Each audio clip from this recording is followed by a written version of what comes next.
Prophet Muhammad ﷺ and his social life. Even before becoming a prophet, Prophet Muhammad ﷺ was still very active in the community. It was said that he participated in many public events and occasions, such as the building of the Kaaba. He also participated in the Hilf al-Fudul, the Alliance of the Virtuous, where the tribes came together and established an alliance in the sacred month. He was also there in the beginning when the Quraysh clans all gathered to hold a meeting and formed a pact. This shows how the Prophet Muhammad ﷺ was still very active even before he was a prophet, because he saw the need to be active in the community, so to guide the community and to help it by being a member of it. This is very important because every person should strive to be like this and should strive to be an active member of the community to benefit it and to help guide it if you know something better or something that should be done. And Prophet Muhammad ﷺ exemplifies this very well.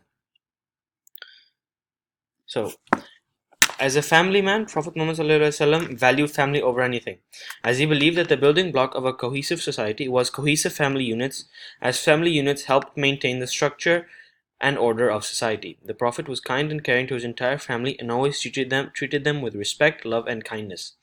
The Prophet spent a lot of time with his wives, especially Aisha. He accompanied them whenever they wanted to go somewhere, and he also made sure to mention their contribution to society. This can only happen when a husband recognizes his wife as an iconic woman of the time. Prophet Muhammad ﷺ always made sure to talk about his wife's achievements and to talk about their contributions to Islam as a religion and to the spreading of Islam. And this is very important as it shows how much Prophet Muhammad ﷺ adored and respected his wives. In fact, Umar ibn Khattab once narrated that he was shocked at how the Prophet's wives would speak back to him when no one else dared to. And this was very important because it shows that Prophet ﷺ valued the advice of his wives and valued the advice of his family, and he never ever punished them for speaking, as he believed that he should get their opinion as well. And also, while the Prophet Muhammad ﷺ may have been very, very busy, it was said that he never once shirked his duties as a household member. He would tidy up whenever he made a mess or whenever there was something to tidy up, and he also mended torn clothes or did whatever work around the house needed to be, as he believed that no matter how busy he was, he should still benefit the household, and he should still clean up after himself and make sure that the household was in continuity. There was sometimes enmity between his wives, and he would deal with the problems justly and without any bias, and by not causing any harm either. And it's said that he never once raised his hand towards his wives or any of his family, even when his relationship with them may have been a bit strained. The Prophet Muhammad ﷺ also raised 4 daughters in a culture where baby girls were considered to be bad. He educated them all and married them to pious Muslim husbands. The Prophet loved his children and grandchildren and always made sure to play with them and cheer them up if they needed to. It's said that he would let his grandchildren ride on his back to cheer them up, and he would play with them very often, and even just any child. It's said that the Prophet Muhammad ﷺ adored children and would do whatever he could to make sure they were happy and safe. Another very important part of being a part of society is volunteering. Volunteering is actually recommended by the Prophet because it is an act that benefits everyone. The Prophet was said to help whoever it was that needed help out of only the goodness in his heart, as he sincerely wanted to help those who needed it. Like the Prophet, it's important to be serious about this actually, because there's many benefits to volunteering. So it helps organization, because the thing is, as you volunteer, you realize the need for organization and efficiency. For example, the Prophet was said to always walk fast whenever he was out to help someone, to make sure that he would be able to accomplish the task that he set out to do to help them. And we should do this as well, as we should act as we have little time to waste. We need to fit as much time in as possible for doing work for the sake of Allah, whether it be raising money for maybe some orphans, needy children, or helping out at our local mosque. And The second thing is that volunteering helps friendly and nice, good competition to encourage people to do better.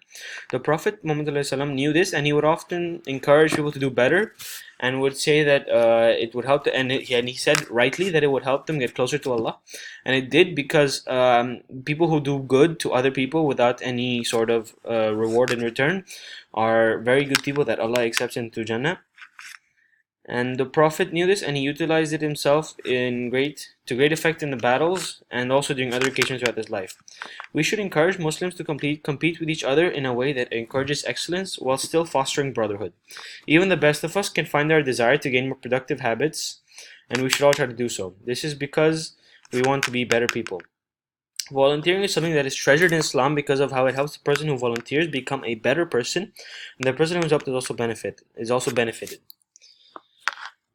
And the Prophet himself exemplified this, as he once said that he would help anyone, no matter if it was a relative, a non-relative, if it was someone he knew, if it was someone he didn't know, and it didn't matter what, but he would still try to help them as much as possible. And we should all strive to be like that.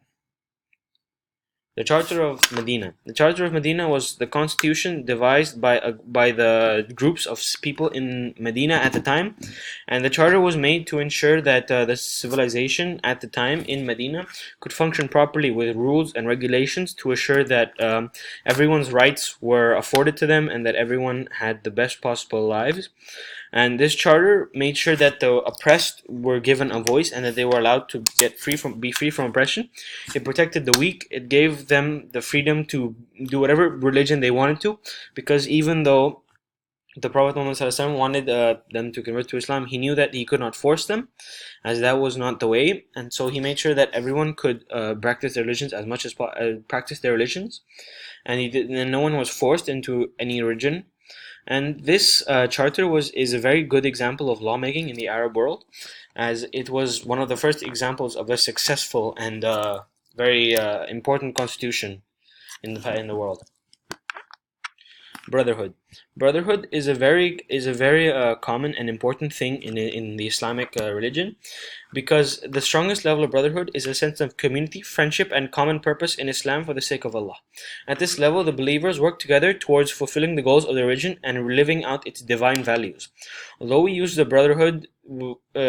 word brotherhood, it's not just brothers. It's a faith-based community that includes both men and women as brothers and sisters in religion, in believing and worshiping Allah.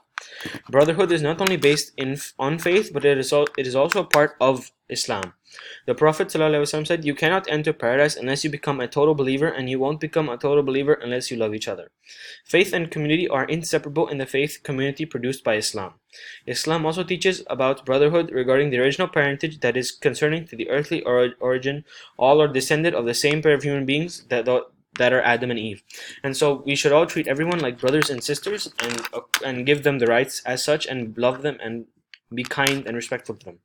As a Muslim, it is our duty to treat our brothers and sisters well, according to the rights for which they are entitled, whether they are family members or fellow human beings. We should promote brotherhood so that we can portray the true and best picture of the Islamic religion to the world, so that non-Muslims can see that we are, in fact, a religion of peace and happiness and brotherhood and family.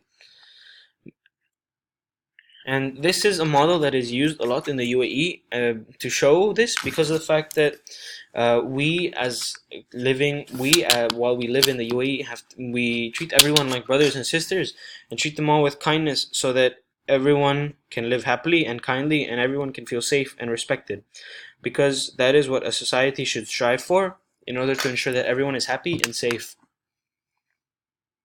Thank you.